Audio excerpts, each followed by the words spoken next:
Mga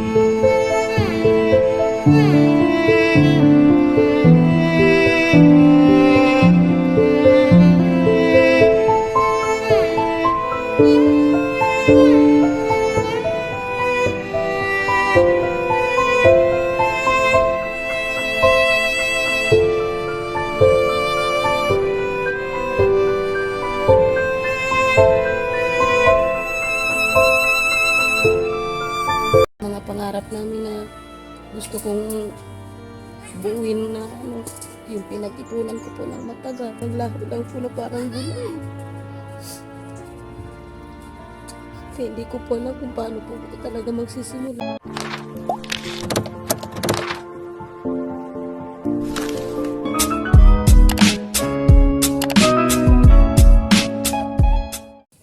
Isang mapagpalang araw mga kalingap, mga kaibigan, at nandito tayong muli kay Ate Chi, yung ating na-vlog.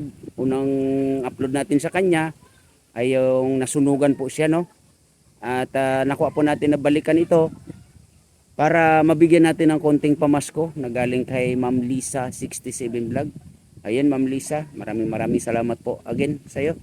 At tara mga kalingap, mga kaibigan, samahan nyo ako at alamin natin yung sitwasyon.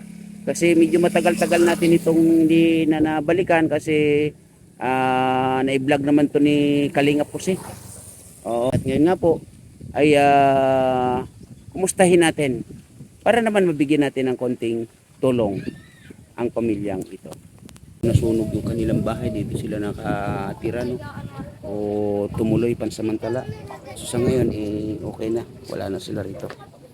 Tara mga kalingap, mga kaibigan, puntahan natin si Ate Chi.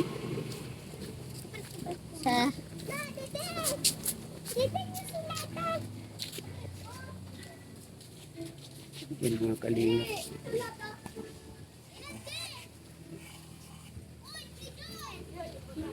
Kumusta Ate Chi? Pilang po. Yan. Trapal. Yan mga kalingap, mga kaibigan, yung ano nila rito, sitwasyon.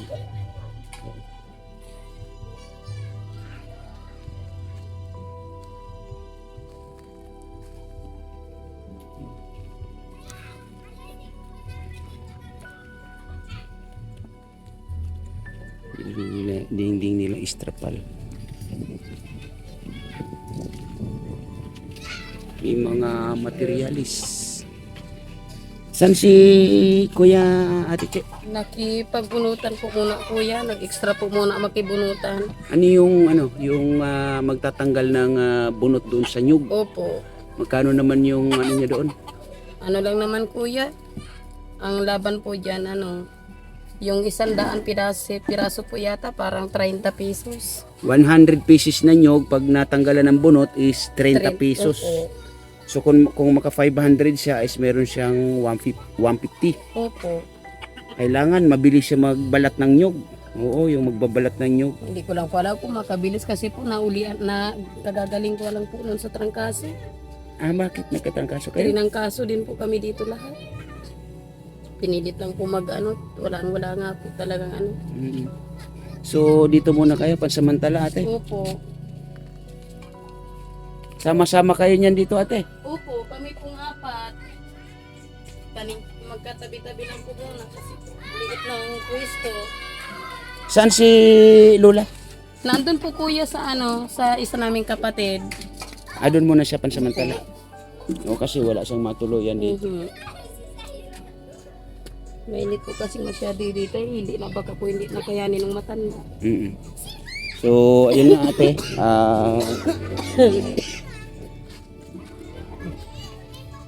Inuubo pala si ate. Inuubo ka pala ate. Hindi pa po kuya masyadong naubi Yun nga ate, pasensya na kayo, hindi ko kayo agad na balikan Opo, okay. Kasi ayun nga, na-vlog kayo ni Kalingap Jose, di ba? Opo. Siyempre, magpapasko ngayon at ako ay pauwi ng Maynila. Siyempre for family. Opo. Kaya naisipan ko na balikan kayo at makumusta rin. So ano na yung sitwasyon nito, Ate Che, ng bahay ninyo? Ganun pa rin po kuya, wala pa rin pong pag-ano kasi po hindi pa naman po namin talaga maitayo at wala po talaga kaming budget na pang ano. Kulang na kulang din po talaga ng hanap buhay ng asawa ko. Wala naman po kami ibang pamilyang malapitan. Kaya dito po muna kami nagtitiis sa ganito. Trapan. Yung anak niyo, Ate, ilan nga pala anak ninyo? Bali 3 po kuya ang anak ko. Nagtatrabaho po yung isa. Balita ko nga po, hindi na tumatawag sa akin. May asawa na daw. Babae ba yun? Lalaki Ah, po. lalaki. Oo, may responsibilidad na kung gano'n. So ang natitira dito sa inyo, ilang taon nga pala yan? Yung isa po, 13 years old. Yung Mm. isa po, 10 years old. Yung kabunsuhan. Ah, mga bata pa. Puro babae yan, di ba? Lalaki po yung isa kuya. Ah, lalaki yung Opo, isa. ang babae lang po yung pong na-interview nyo nung nakaraan. Ah, okay. So talagang kailangan yung magtiis sa ganito, no? Ay, grabe mga kalingap, mga kaibigan.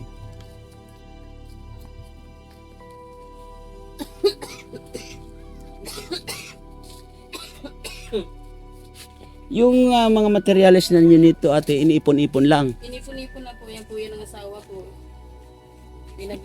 Inatay-utayan po niyang kunin sa pundo para po may magamit yan. Ano.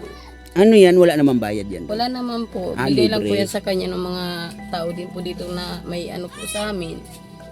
Kusa po kaming pinapakuha na lang doon. Pero yun nga lang, kukunin pa talaga sa puno. Kukunin pa po talaga doon, puputulin pa niya. Siya pa ang magbabaak niyan. So nagka-yero kayo, ilang pirasong yero yan, Ate? Ano lang naman po yan kuya, parang 6 po yata. 6 na piraso. Tapos may iksi pa. Kasi napadaan ako dito ng 2 times kasi may mga pinupuntahan din ako dyan sa Opo. unahan ng baryong ito, no. Nadaanan ko to at yun nga may bubong na. So inisip ko okay na. So ayun nga, nakita ko yung sitwasyon nyo pala ganito pa rin. Grabe, no.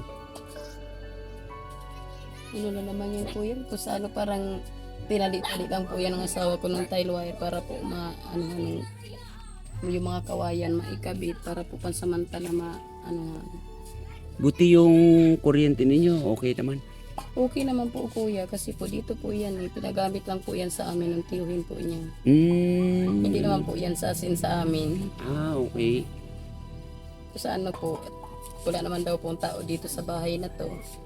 Kami muna po ang pinagamit nila ng kontador nila para daw po hindi masayang. So, ang tubig nyo dito, Ate, saan kayo kumukuha? Doon po kuya sa Ilaya sa sabi nilang sa Lolo. Ay, malayo pa rin. Malayo po. Sa Ilaya po kami tumatabo ng inom. Wala kayong nawasa dito? Dito po sa mga kapitbahay namin, mayroon pong nawasa. Kaso po parang sabi kaya ang mas masarap po kasi pagaling talaga sa bukal ng tubig. Ah, so ibig sabihin, ang inumin nyo is bukal. Opo, sa bukal okay. po talaga namin kinukuha. Yung sa pang-araw-araw ninyo, Ate, kumusta naman? Kuya, medyo ano po talaga sa pang-araw-araw, medyo tapos po talaga. Pero yun po ang sinasabi, tiis-tiis kahit gulay-gulay na muna, okay lang. Yung, di ba, naggagawa ka ng ano ba yun, yung maruya? Opo. Yung sinapot kung tawagin dito, no? Hindi naman po ako kuya nakaano ngayon kasi po wala naman pong tigas yung saging ko. Ilang puno lang naman po yan.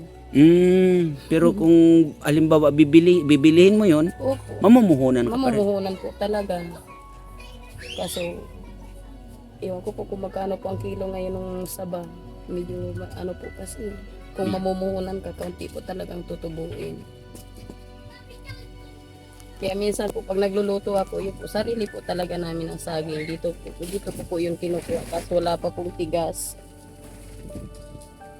So, kung ito'y papagawa ninyong bahay na to, malaki-laking gagastusin pa, no? Opo. Kasi yung mga haligi, yung lahat na ano. Lahat po ng materialis wala pa. Kulang na kulang pa po. Grabe, no?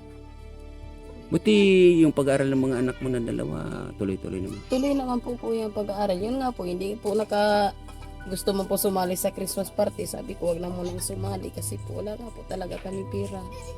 Wala po kami may ano sa ambagan nila. So yung nangyari na yun, Ate, na yung nasunog na yun kayo, yung bahay ninyo, ano yung naging aral sa'yo at ano yung natutunan mo po doon? Sa ano po kuya, marami po talaga. Tapos sabi ko nga sa asawa ko, yung mga lahat ng mga pangarap namin na gusto kong buuin na ano, yung pinag-ipunan ko po ng matagal. Parang naglaho lang po na parang gulay.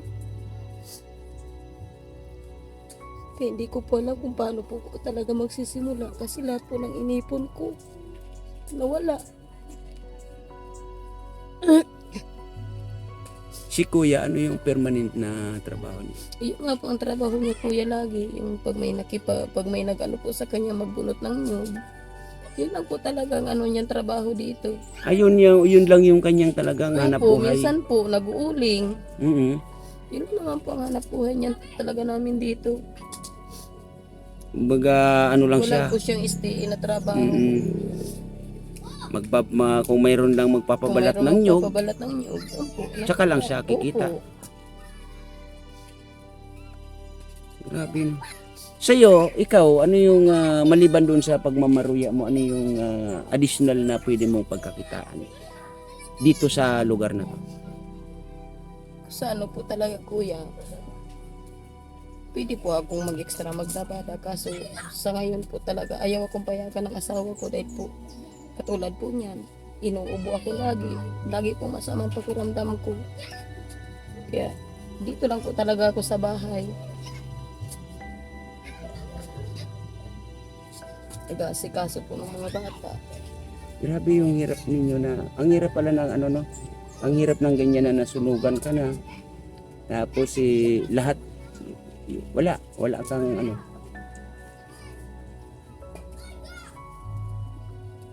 So, si Lula sa ngayon, Nandun po sa kapatid namin. Hindi nyo muna kapiling sa Hindi ngayon. po, kasi po sabi ko nga, saan naman siya dito, tapos sa panakakawa din lang ano niya dito, tangini po talaga. Pero kasi 'di ba yung unang kwento, yung unang vlog ko nga sa inyo, ang kwento is nang dahil doon sa kay nanay. Opo, Biyenan mo siya. opo.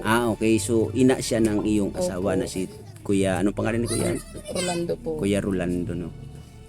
Para sa iyo ate, kasi doon nga kay nanay nagmula yung ano, nakaisip ka ba na sisihin si Sa ano po kuya, parang sa ano po, nung una po talaga, parang maski yung asawa ko po, parang sinisip po talaga. Nung bandang huli po, siyempre, inisip po namin, wala naman po dapat sisihin nun kasi po apoy nga po ang may ano nun eh. Hindi naman po sa ano, hindi naman po sinasadya nung nanay namin na ganun ang mangyayari. Kaya pinasalamat din po namin na wala din pong napahamak sa amin kahit isa. Maliban po dun sa alaga namin. Okay lang po yun. ano Aso yung lang naman yun. alagang aso. Opo. So kasi may mga ano kasi ate na ano kasi si nanay daw ay parang may tinatago doon sa kanyang kwarto kasi naglalak daw po, tama? Hindi ko lang po alam kuya kasi ugali po niya talagang maglock ng pinto. Pag tutulog po siya, maliban sa nakasara na yung pinto niya, nakalak po talaga. Kaya sabi ko nga dito sa asawa ko, nung hindi pa po talaga nangyari kuya nung masunog yung bahay namin, sabi ko sa asawa ko, pagsabihan mo ka ko si mamay na kung matutulog baga kuya, wag po siya magsara ng pinto. In case emergency kuya, hindi namin siya basta mapapasok. Katulad po niyan, high blood ho siya. Hindi po namin kung anong mangyari sa loob. Hindi po kami basta makakapasok sa loob niya kasi po nakakandado. Yun na nga po, hindi ho nagtagal. Nangyari na nga po ang ganun sa amin. Kasi may mga ano kasi sa mga nakakapanood no, nasisisi si nanay, pero para sa akin wala nang dapat sisihin dito. Wala naman po kaming hindi naman po talaga inulit-ulit na sabing sisi. Nung una po talaga, nung time na yun na nangyari, sabi ng asawa ko, May, ano talaga ngayon, ano ang nangyari? Bakit gano'n? Nasunugan niya tayo. Bakit kanya nagpatong ng kahoy sa sa pinaglulutuan? Kaya sabi ko nga sa asawa ko, pabayaan mo na, ma-stress ka kung matanda pag lagi mo na sisisihin. Tama yun. Hayaan mo na kako, nangyari na eh. Nangyari na ang mangyari. Kaya sabi ko, pabayaan mo na.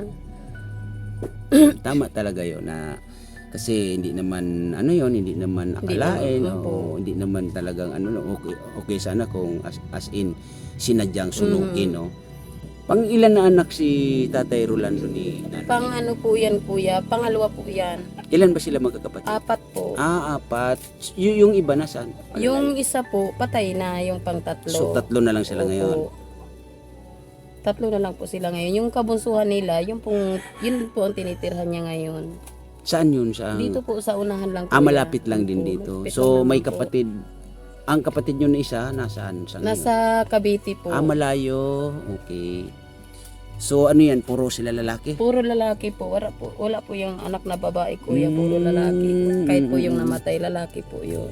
So, nung ano kay nanay, sa mga apo niya na, maliban dito sa mga apo niya sa inyo, talagang as in, hindi siya mahilig Depende makipaglaro. naman po kasi po yung mga apo niya doon, okay naman po okay na po ang pakisama niya doon sa apo niya sa kabila. Mm-mm. Hindi ko lang po alam kasi po hindi naman po kasi araw-araw nandun ako sa kanila. Matagal na ba siyang nakapisan dito sa inyo? Matagal-tagal na rin po. Simula po nung umuwi sila kuya galing Cavite, nung umuwi sila dito sa Bicol, as in dito na po siya sa amin nag-stay. Saan ba siya dati nakatira? Sa Cavite po. Doon sa Opo. isang kapatid ni Opo. Kuya Rolando. Okay. Tapos nung nagpasya na dito siya titira sa Bicol, dito na po siya nag-stay sa amin. So, ganun lang ate, no? Ate Chi, iwasan na lang natin na yun masisi sila, no? At yun nga, sa lahat po ng mga kapanood nito, no, hindi naman po dapat natin sisihin yung matanda kasi hindi natin alam kung ano yung sa loobin din niya at yun ay hindi naman sinasadya, no? Yun doon sa ano ate, si nanay ba ano sa pera? Yung bang masinop sa pera? Opo. Sa sinop talaga kuya, talagang as in, kahit magkano ang mahawakan niya, ipon-ipon po niya talaga yan kung magkano ibigay namin. Hindi po talaga niya ginagastos basta-basta. Kung sa sino po talaga, masino po talaga yan sa pera. So ibig sabihin yung siguro yung sanhi at dahilan kung bakit every time na Pirmi nakasara yung naglalak siya ng Siguro pinto. po.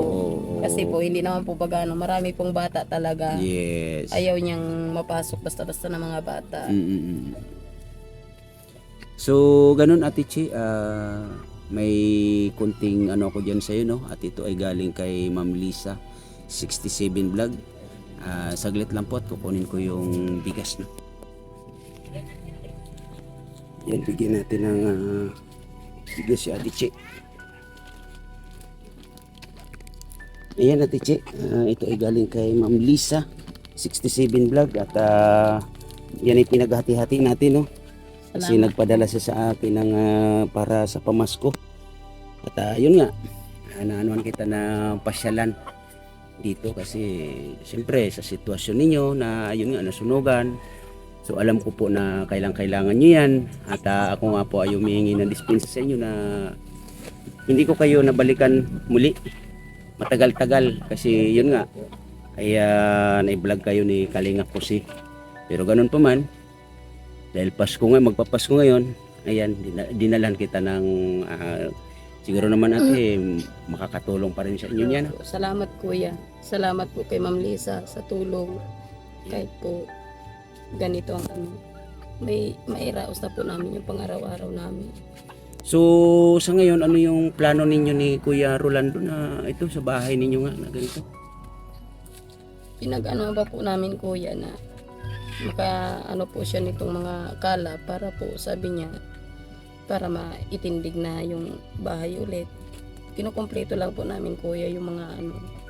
Pero pagdating po sa sabing pambili ng mga pako so mga gagamitin, wala pa po talaga kami. So yung mga materials na ito, ano yung mga kailangan nito? Haligi, no? Haligi po. Saka yung pangbubong, yan, malaki-laking kulang pa yung pangbubong. Opo. So kung gagastusan ito ate, malaki-laki, no? Malaki-laki po talaga kuya. Hindi po namin alam kung saan po kami kukuha. Kasi sa materialis lang ngayon, anahaw, magkano na. Kung yero naman is halos ganun din ang magiging suma total. Kaya wala na, kailangan nyo dito siguro mga 50,000 to 100,000, ano? Kaya Siguro po. kaya yung 100,000 to 50. Ano po. Hindi, kayo kaya niyong hanapin yung ganun o pag Ay, hindi po namin kuya namin kayang hanapin ang ganun kalaking halaga. Lalo na po ngayon ang trabaho ng asawa ko, nagkipagbunutan lang ang yun. Wala naman po siya permanenteng trabaho. grabe no. So saan ang probinsya mo ate? Taga Quezon po talaga ako kuya. Ah, hindi ka totally Bicol. Opo. Ang asawa ko po, siyang taga rito talaga. Taga dito po talaga siya kasi inanak po siya, pinanganak po siya dito po talaga sa Sugian. Ako po talaga, taga Quezon ako sa Narciso. So alam ng pamilya mo doon na nandito? Wala na po ako kuyang nanay. Ulila na po ako. Ah, ulila. Ilan kayo magkakapatid? Ano po kami kuya? 4 na lang kami. Pero 7 po kami magkakapatid. Patay na po yung iba. So ngayon, 4 na lang kayo na magkakapatid, magkakalayo pa. Opo, nasa Pangasinan po yung isa, nasa Bataan po yung isa, nasa Pampanga po yung isa. Eh grabe no. Ako lang po ang andito. So ano yung pakiramdam natin na ganyan? Na halos gusto mong humingi ng tulong sa mga kamag-anak mo. Hindi ka makahingi ng tulong kasi yun nga. Gustuin ko man po sa kanilang humingi ng tulong. Nahihiya po ako sa kanila magsabi. Kasi po mga kapatid ko halos wala din naman po mga trabaho. Hindi ko po alam nung nga pong kasagsagan ng problema namin. Hindi man lang po sila na magpadala sa amin. Kahit tumawag na ako sa kanila na kuya ganito na sunugan kami. Wala po. Kahit po isa sa kanila wala man lang tumulong sa amin. Kaya hindi na lang po ako kumikibo.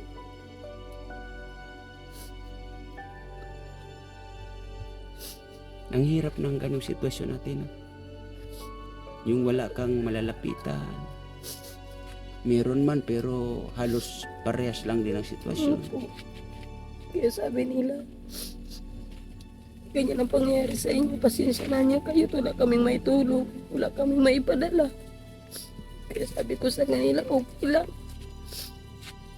Pero alam naman nila yung nangyari. Alam na po nila kuya.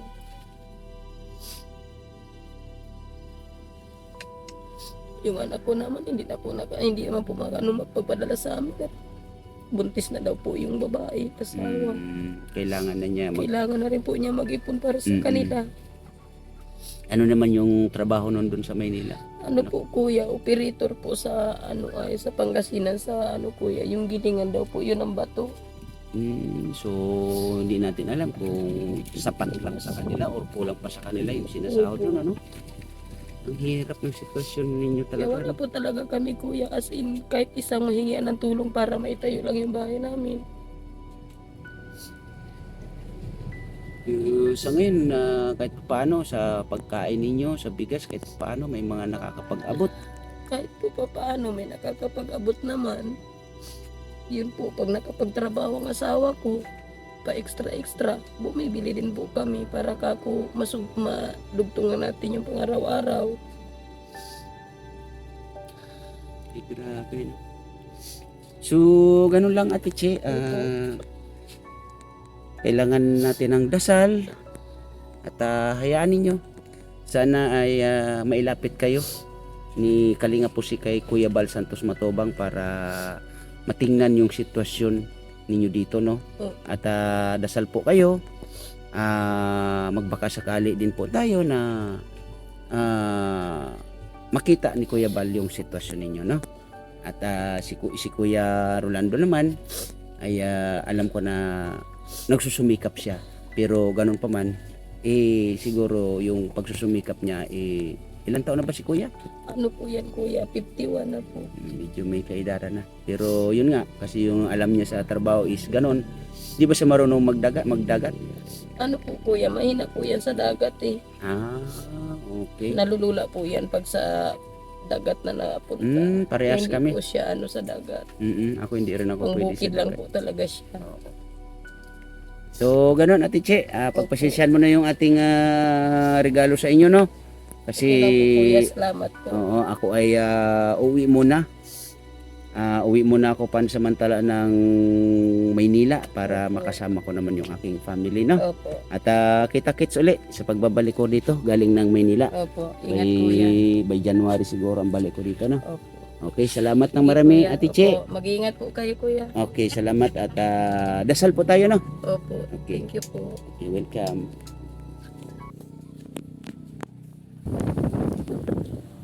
So yun mga kalingap, mga kaibigan, na ayan, nakapagkwentuhan kami ni Ate Chi, no? At ayan nga yung kanilang bahay, no? Maraming salamat po, Kuya Bal Santos Matubang, Dylan Vlogs, Kalinga Prab. At maraming salamat din po, Ma'am Lisa 67 Vlog, sa iyong pamasko sa mga pamilyang ganito po. At ayan naman po ay pinaghahati-hati natin, no?